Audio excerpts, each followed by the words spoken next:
బ్రహ్మాండంగా 34 క్వింటాలు వచ్చింది. అసలు నేను ఒక్కసారి కూడా స్ప్రే చేయలేదండి. సౌభాగ్య గోల్డ్ తీసుకుందామని చెప్పేసి అంజనేయుడు పెట్టినాను. నేను కూడా ఒకసారి పోయి చూద్దామని నేను అడిగిన చాలా సార్లు ఎంత ముందు లేకుండా పోయితే ఇది తీసుకోండి సార్ 1 ఎకర్ పెట్టాను. నేను తీసుకొచ్చి పెట్టినా అసలు నేను ఒక్కసారి కూడా స్ప్రే చేయలేదండి. మామూలుగా మనము వేరే పంటలకు ఎట్లా 2020 తర్వాత పొటాష్ వాడినాను. అది వాడినాము బ్రహ్మాండంగా 34 క్వింటాలు వచ్చింది.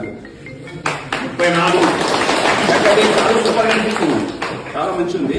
గొల కూడా మంచిగా పొడి వచ్చింది. అయితే ఇంకోటి అది ఈనేటప్పుడు సన్నగా వచ్చింది గొల. ఇది సన్నగా వస్తుంది, ఇది ఏమి దిగుబడి వస్తుంది అని చెప్పేసి నేను నారా సార్ ఫోన్ చేసిన. సార్ ఏం సార్ మీరు ఏమైనా సీడ్ ఏమైనా ప్రాబ్లం వచ్చిందా, మరి సన్నగా ఉంది, వేరేటేమో బాగా దొడ్డు వస్తుంది, గొల వస్తుంది, ఇదేంటి సార్ అంటే లేదు సార్ మీరు ఈనేటప్పుడు సన్నగా ఉంటుంది, దాని తర్వాత చూడండి అంటే ఇది వంగేటప్పుడు బ్రహ్మాండంగా ఉంది, బాగా వచ్చినాయి.